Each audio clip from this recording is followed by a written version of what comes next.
নমস্কার বন্ধুরা, পেঁপে আলু আর শিমলা দিয়ে রুই মাছের ঝোল কীভাবে রান্না করতে তেমন পেঁপে আলু শিমলা আমি কেটে নিয়েছি। একটা কুমড়া ফল আমার গাছে হয়েছিল, সেটা আমি দিয়ে দিচ্ছি। আর এখানে হলুদ মরিচ লবণ গরম মশলা নিয়ে নিয়েছি এক এক চামচ করে, পেঁয়াজ রসুন আদা নিয়েছি এক চামচ করে। এখানে আমি হলুদ মরিচ লবণ দিয়ে মেখে তেলে রুই মাছ ভাজা দিয়েছি। একটা কড়াই দিয়ে দিছি, 1 টেবিল চামচ তেল দিয়ে দিলাম।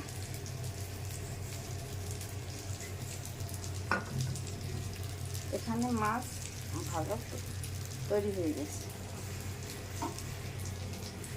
এখন পেঁপে আলু শিমলা দিয়ে দিলাম।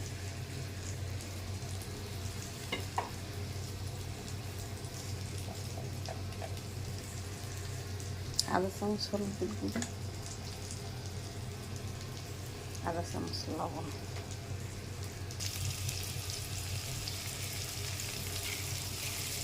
পেঁপে আলু ভাজা ভাজা হয়ে গেছে। এখন পেঁয়াজ রসুন আদা দিয়ে দিলাম।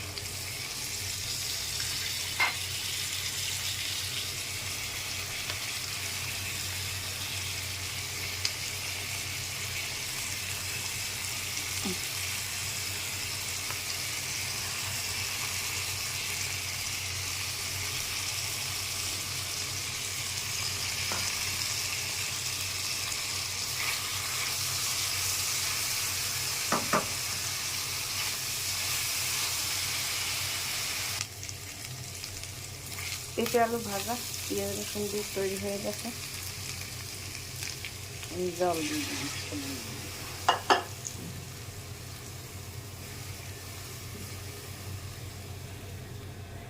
মশলা দিয়ে দিলাম,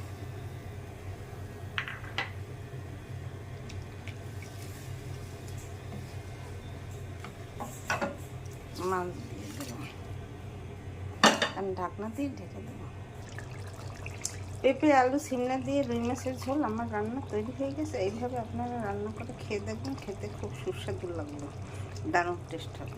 দেখুন দেখতে কত সুন্দর হয়েছে, খেতে খুব দারুণ টেস্ট হবে। আমার চ্যানেলটিকে লাইক কমেন্ট শেয়ার করে পাশে থাকবেন। ধন্যবাদ, থ্যাংক ইউ। আমার রান্না তৈরি হয়ে গেছে।